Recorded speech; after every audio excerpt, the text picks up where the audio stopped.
जन्म दिला आणि जगभर ब्रह्मज्ञान सांगत फिरत असतात. त्यातलेच काल अनाजी पंत, काय त्यांचं नाव, भैयाजी जोशी. आता त्यांची मातृभाषा कोणती कल्पना नाही मला, पण त्यांनी येऊन मुंबईमध्ये घाटकोपरला, मुंबईमध्ये राहणाऱ्याला मराठी आलीच पाहिजे अशी काही गरज नाही असं एक द्वेषाचं, आता त्याला गोमूत्र म्हणायचं काही काय कळत नाही मला, पण शिंपडून गेले.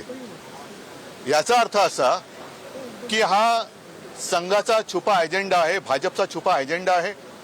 ह्यांचे दाखवायचे दात आणि खायचे दात हे वेगळे आहेत. आता जर का तुम्ही बघितलं असेल तर बऱ्याच दिवसात हिंदुस्थान पाकिस्तान हा विषय त्यांनी काढलेला नाही. मग काय तर बटेंगे तो कटेंगे. आता बटेंगे तो कटेंगे म्हणजे हिंदू मुसलमान केवळ नाही तर मराठी अमराठी, मराठीमध्ये पुन्हा मराठा मराठेतर असं सगळं वाटणी करायची आणि आपण राज्य बळकवायचं. हे जे कोणी अनाजी पंत काल आले होते त्या अनाजी पंतांना मी सांगतोय की मी तुम्हाला त्यांना आव्हान देतोय की अशी भाषा त्यांनी अहमदाबादमध्ये जाऊन करून दाखवावी, तामिळनाडूमध्ये करून दाखवावी, कर्नाटकात, केरळमध्ये, बंगालमध्ये ही तिकडे भाषा करून नुसती दाखवावी. आणि भाषा करून दाखवायची नाही तर भाषा करून सुखरूप येऊन दाखवावं. मराठी माणूस हा सहृदय आहे, दयाशील आहे, म्हणून कोणी यावं आणि टपली मारून जावं अशी आता ही पद्धत आहे. आणि यातून मराठी माणूस हा भाजप किंवा संघ खिचगंटीत धरत नाही. आम्हाला मराठी माणूस काय मतं देणारच आहे, जातोय कुठे. आणि ही मुंबई तोडण्याचा म्हणजे मुंबईमध्ये इथली भाषा गुजराती, इथली भाषा, मला वाटतं अनिल तुम्ही आता विधान परिषदेत हा मुद्दा मांडला, सगळ्यांनीच चांगला, शशिकांत बोलले, भाई जगताप बोलले, सगळ्यांनीच चांगले मुद्दे मांडलेले आहेत. ही भाषावार प्रांतरचना देशाची झाली. आता ही मुंबईची भाषावार गल्ली रचना करते की काय, आणि मग तोडा फोडा आणि राज्य करा, ही अत्यंत घाणेरडी आणि विकृत मानसिकता या निमित्ताने सगळ्यांसमोर आलेली आहे.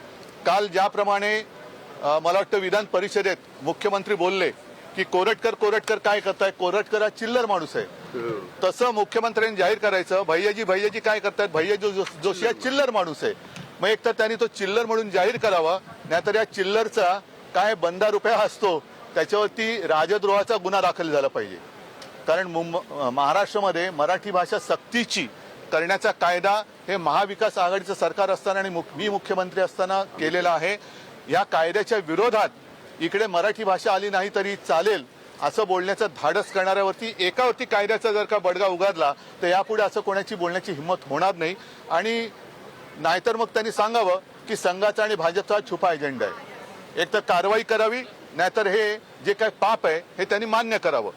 आतापर्यंत जर का आपण बघाल तर ही संघाची आणि भारतीय जनता पक्षाची नीती आहे की आधी एक पिल्लू सोडायचं आणि ते पिल्लू मोठं झालं तर खांद्यावर घ्यायचं आणि जर का वाटलं की अंगलट येतंय तर ते झिडकारायचं. त्याप्रमाणे आता गोलमाल उत्तर दिली गेलेली दोन्ही सभागृहात. काही ठामपणाने काही बोललेलं नाहीयेत. बावनकुळे सुद्धा आता बोलले की अशी अशी भाषा आहे, तशी भाषा आहे. अभिजात भाषेचा दर्जा तुम्ही दिला म्हणजे काही उपकार नाही केलेले.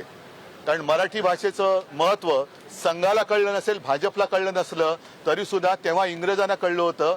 कारण सरकारचे डोके ठिकाणावर आहे का हा जो लेख लिहिला गेला होता लोकमान्यांनी तो मराठी भाषेत होता. तसंच आम्ही आमच्याच राज्य सरकारला विचारतोय की तुमचं डोकं ठिकाणावर आहे का. कारण आपल्या राज्यात, आपल्या राजधानीमध्ये जी राजधानी मुंबई 105च नव्हे तर त्यावेळेला त्या ब्रिटिश कुठल्या परदेशी पत्रकार आल्या होत्या ताया झिंकिन, त्यांनी एक पुस्तक लिहिले रिपोर्टिंग इंडिया. त्याच्यात त्यांनी म्हटलंय की त्यांनी जेव्हा हॉस्पिटलमध्ये पाहणी केली तेव्हा 200-250च्या वरती मृतदेह असे पडलेले होते. म्हणजे त्याचा रेकॉर्डच नाही झालेला, रेकॉर्डच नाही. तर रक्त सांडून आणि बलिदान करून ही मुंबई मराठी माणसांनी मिळवलेली आहे. मला संघाला आणि भाजपला सांगायचंय की ज्या ज्या वेळेला मुंबईवरती संकट येतं तेव्हा आम्ही सगळे मुंबईकर म्हणून, महाराष्ट्रातले सगळे नागरिक म्हणून एकमेकाला वाचवण्यासाठी पुढे जातो. मग ती नैसर्गिक आपत्ती असेल, जर अतिरेक्यांचा हल्ला असेल, अगदी 92-93च्या दंगलीमध्ये सुद्धा गुजराती माणसानं सुद्धा हिंदू म्हणून वाचवणारी शिवसेना होती. हे वाद लावून पळतात, वाद लावतात आणि पळून जातात.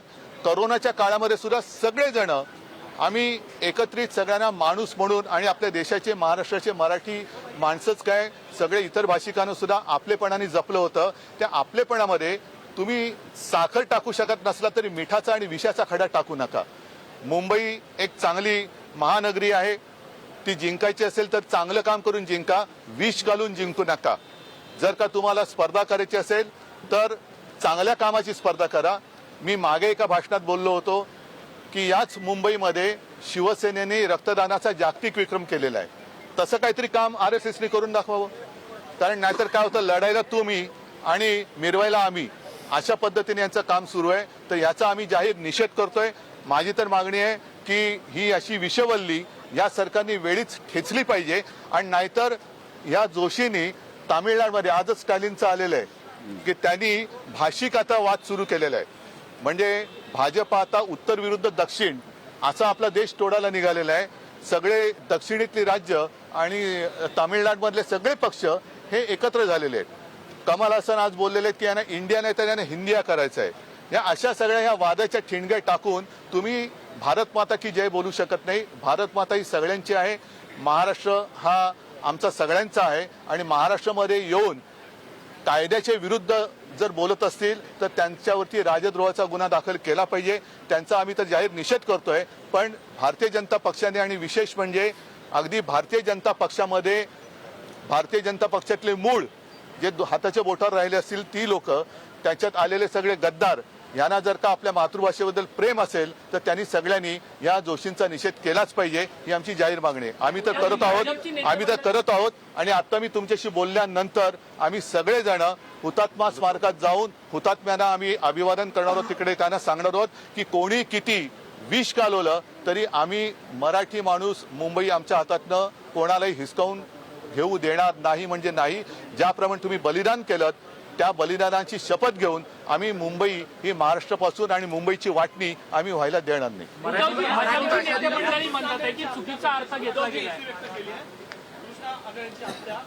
नाही, मला वाटतं आजचा विषय आहे.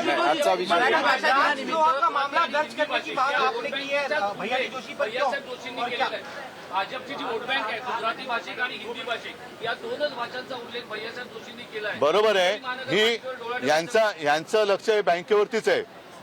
ती मध्ये सुद्धा बँक बुडवली न्यू इंडिया, ती सुद्धा यांनीच यांचे सगळे आहेत असं म्हणतात. मराठी माणसाला यांच्या लेखी किंमत नाहीये. आणि मला असं वाटतं ही बळकवण्याची एक त्यातली एक मांडणी म्हणून मुंबई अहमदाबाद बुलेट ट्रेन करतात की काय. असो, मला या विषयात मला जे काय बोलायचं ते बोललोय. आम्ही याचा निषेध तर सगळे पक्ष म्हणून आमची जे काय महाविकास आघाडी आहे ती करतोच आहोत. म्हणून मी पुन्हा एकदा देवेंद्रन सांगतो की मी बातमीच घेऊन आलोय. प्रशांत कोरटकर तर चिल्लर, तसं तुम्ही सांगावं भैयाजी जोशी तर चिल्लर आहेत आणि नाही तर त्यांच्यावरती कारवाई करावी. धन्यवाद सगळ्यांना. जय हिंद, जय महाराष्ट्र आणि जय शिवराय.